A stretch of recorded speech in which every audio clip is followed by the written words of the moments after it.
Ocampo. Ella es docente, investigadora de la Escuela de Microbiología de la Universidad de Antioquia, también del Grupo de Investigación Microba. Profesora, bienvenida a Consejo de Redacción, gracias por acompañarnos. Hola, muy buenos días, muchas gracias por invitarme. Es un gusto para mí hablar de temas de salud. Estos temas que nos competen a todos, que todos tenemos en nuestras casas, estos lugares quizá un poco descuidados. Hablemos de unos de ellos, en principio que los tenemos aquí en nuestra pantalla touch, luego ya la invito a la mesa para que ampliemos más la información. Pero básicamente en el hogar hay dos sectores específicos. Estamos hablando del baño y de la cocina, pero puntualmente en estos dos lugares también hay que hacer foco muy importante en el inodoro, en los grifos y, ojo a esto, cepillos de dientes y el vaso donde guardamos el cepillo de dientes. Uno dice, bueno, yo todos los días me lavo los dientes, en teoría todos los días estoy lavando el cepillo de dientes. ¿Qué pasa en estos lugares específicos del baño? ¿Cómo se debe hacer esa desinfección? Porque de no hacerla de manera correcta, esto puede desencadenar en graves problemas para la salud. Bueno, primero que todo hay unos factores que pueden favorecer la presencia del crecimiento de los microorganismos y es la humedad, es uno de los factores más importantes. Entonces, allí se mezclan también otro componente y es, digamos, el contacto con residuos de alimentos y con bacterias de la boca. Entonces, básicamente esas condiciones son las que van a favorecer el sobrecrecimiento de los microorganismos. Entonces, ahí de lo que se trata un poco es como de tratar de no guardar, por ejemplo, los cepillos de dientes mojados, tratar de no guardarlos juntos y de que no estén expuestos directamente con las bacterias que pueden salir o que pueden emitirse por vapores o aerosoles del inodoro. Bueno, pues ya vamos a ahondar un poquito más de eso con mis compañeros, con Sebastián y con Claudia, porque creo que uno hace todas las anteriores, uno guarda todos los cepillos juntos en el mismo vaso y los guarda húmedos.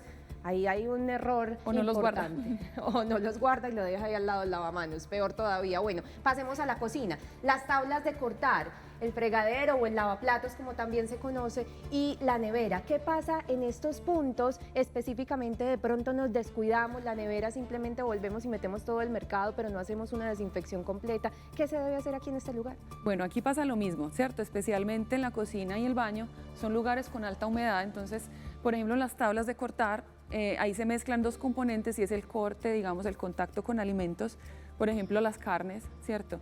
En este caso, por ejemplo, de las tablas, es importante separar o tener tablas separadas para cortar vegetales, para cortar carnes, ¿cierto?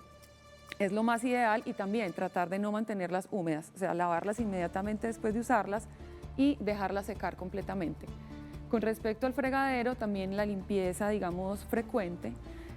Las bacterias usualmente, incluso algunos hongos pueden generar biopelículas que digamos es como una capa donde están ellas ahí sumergidas, ellas producen como una mucosidad donde ellas están ahí protegidas de todo lo que pueda pasar en el ambiente, incluso de los agentes de limpieza. Entonces, digamos, demorarse mucho tiempo en hacer una limpieza profunda puede generar o favorecer que aparezcan esas biopelículas que sean cada vez más difíciles, más resistentes o más difíciles de eliminar. Profesora, pues a propósito también esta semana tocábamos el tema de la salmonela en el pollo. Estos parecieran temas un poco superficiales, pero si uno va a mirar la gravedad de lo que puede pasar en la salud de las personas que habitamos la casa, si no hacemos una desinfección completa de estos espacios, puede desencadenar hasta la muerte. La invito para que vamos a la mesa principal y pues incluyamos en esta conversación a Sebastián y a Claudia, que seguramente tienen muchas más preguntas. Yo ya tengo una duda. Sí, todos. Estos, ¿cómo se llaman? Como las bases donde se secan los platos, que se ponen para que, digamos, puedan chorrear y luego guardarlos, ¿también son foco de contaminación o no lo son? Pueden ser, pero en una menor proporción, porque están muy bien ventilados. Todo el tiempo se están secando, están al aire, ¿cierto? Incluso hay otra superficie que puede ser incluso más contaminada que las mencionadas anteriormente, que es la esponja con la que lavamos los platos. Sí. Ese, de hecho, es el objeto que puede ser el más contaminado en los hogares, en varios estudios, puede ser el que tiene mayor colonización por microorganismos, precisamente porque la humedad prevalece allí y a veces es difícil eliminar los restos de alimentos que se quedan alojados, ¿cierto? Es difícil eliminarlos completamente. La recomendación es cada cuánto cambiarla. La recomendación es, ojalá cambiarla entre 2 a 4 semanas, es lo ideal. Y, digamos, al utilizarla, limpiarla muy bien, escurrirla y dejarla secar, ¿cierto? No mantenerla completamente húmeda o sumergida, pues, porque como les decía, la humedad es uno de los principales factores que va a aportar. Escurrirla bien para poderla cambiar, ya digamos que hacer un uso frecuente, pero dejarla bien escurrida. Me generó la duda, profesora, lo de los cepillos de dientes. No guardarlos todos juntos. Creo que uno tiene un solo vaso para todos los cepillos de dientes del hogar, sobre todo quienes tenemos hijos. Ya vi que Cata guarda todos los cepillos. Yo guardo todos los cepillos juntos. No cerrarlos, no taparlos. Me entregué aquí todos los detalles de la información, pero es una cosa que hacemos usualmente en los hogares. Todos los cepillos entran al mismo vasito. Ese vaso sí, obviamente hay que tener pues como la prevención de estarlo al menos lavando y enjuagando de manera permanente y constante. Pero entonces, ¿cómo es la mejor manera de lavar de lavar y de guardar el cepillo de dientes? Bueno, entonces, tratar de no guardarlo mojado, lo que les había dicho inicialmente, ¿cierto? Ojalá, sobre todo es por el tema de la transmisión entre las personas, ¿cierto? Entre diferentes personas, no compartir los cepillos y sobre todo también, digamos, hay unos procesos con todos los elementos anteriormente mencionados que se pueden hacer diariamente o semanalmente, ¿cierto? Por ejemplo, en el caso de los cepillos, se pueden meter, digamos, o sumergir en vinagre, ¿cierto? Por unos minutos, por ejemplo, una vez a la semana, ya para más o menos a los 3 meses se debe cambiar, ¿cierto? Con el caso, por ejemplo, de las esponjas de la cocina, también se pueden meter incluso al microondas un minuto en agua caliente, ¿cierto? Sumergirlas también o enjuagarlas en vinagre, puede ser, que es digamos, un elemento que podemos conseguir fácilmente, que es económico y que no tiene mucho impacto en el ambiente.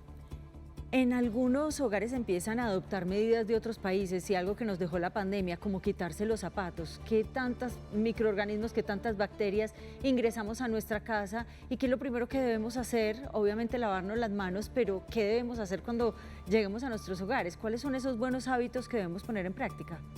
Bueno, ese es un punto muy importante. De hecho, es una muy buena práctica retirarse los zapatos al ingresar a la casa, no llevar las bacterias, microorganismos de la calle a la casa. O sea, idealmente uno debe tener un calzado para el interior, ¿cierto?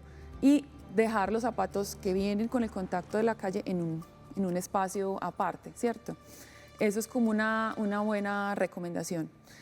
Bueno, pero también la idea no es tampoco alarmarnos demasiado, ¿cierto? O volvernos obsesionados con la limpieza, ¿cierto? Si bien hay microorganismos y hay unas condiciones que pueden favorecer ese crecimiento, realmente lo que nos importa es hacer una limpieza regular, ¿cierto? Reemplazar todos estos objetos regularmente, hacer una limpieza, ¿cierto? Digamos cada cierto tiempo, pero en general esas bacterias, digamos que son inocuas o son propias de nosotros, hacen parte de nuestra microbiota, lo que le llamaban anteriormente la flora normal del cuerpo, casi que son las mismas bacterias que nosotros tenemos que se transfieren a las superficies del hogar, ¿cierto? Solo en algunos casos hay algunos microorganismos que son, digamos, patógenos o que causan enfermedades como la salmonela, por ejemplo, que mencionabas previamente, ¿cierto? En el pollo crudo. Y en general lo que tenemos que tratar es mantener la carga baja, controlada, ¿cierto? Con la limpieza regular. Pero es que hay microbiotas que se trasladan a algunos espacios, por ejemplo, en las toallas.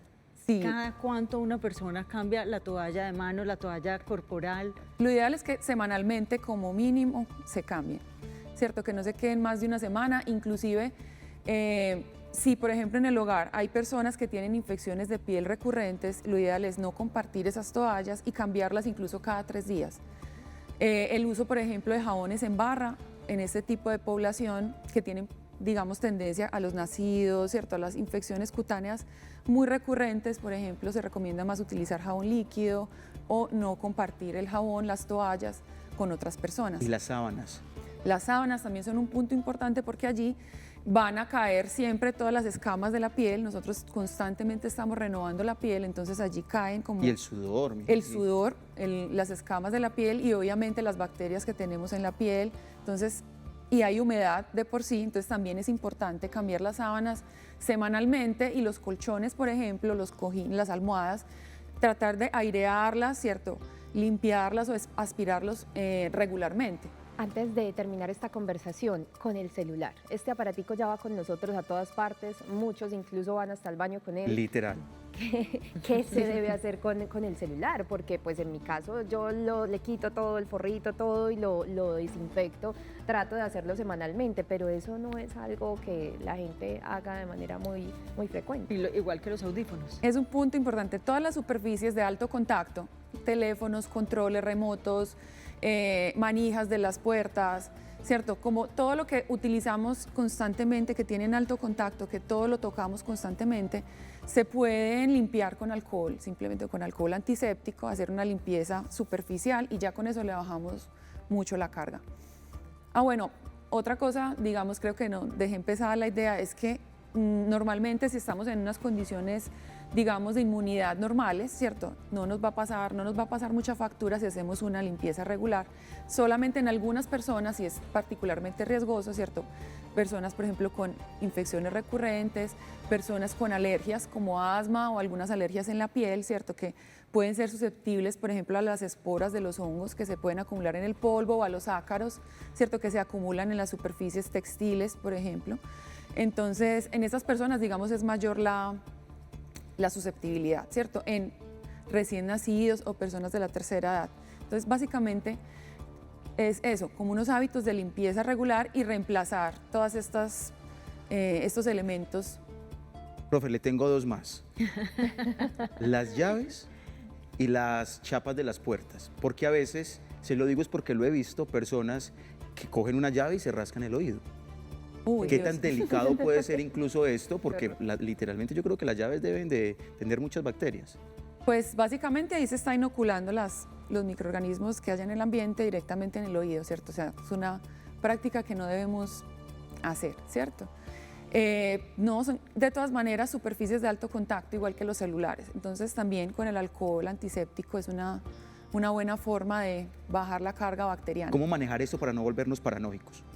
Para no llegar a la casa y ya no podernos mover por ningún lado, querer echarle alcohol a todo. No, miren, darle un ahorita equilibrio. ya hay un mundo de información disponible para todos, incluso esas recomendaciones son pues de libre acceso, son muy sencillas. Los Es termos. Cada cuánto debemos desinfectar estas zonas que son críticas, como la esponja de la cocina, los cepillos de dientes, las toallas y las sábanas, ¿cierto? El inodoro, en general las posetas y fregaderos, que son los puntos más críticos.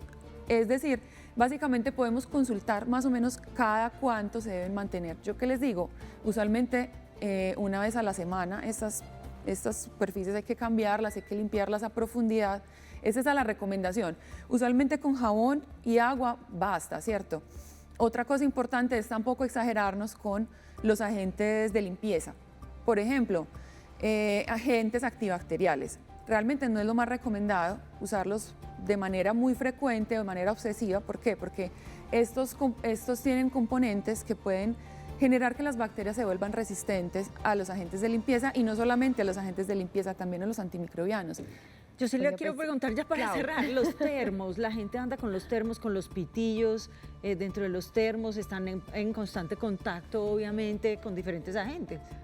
Es importante diariamente hacer una buena limpieza y, por ejemplo, mirar qué tipo de recipiente se utiliza, ¿cierto? Si es para tomar agua, con pitillos, bueno, digamos que no se contaminan tanto, pero ya otros elementos, otras bebidas que tengan otro contenido, por ejemplo, un jugo, lo ideal es que sean recipientes de una boca más ancha y más fácil de lavar y de acceder como a las zonas más pequeñas. También podemos, digamos, las zonas que son de difícil acceso, ponerlas en remojo con hipoclorito, con agua, digamos, una cucharada de hipoclorito en 1 litro de agua, ¿cierto? Ahí se pueden remojar, digamos, esas...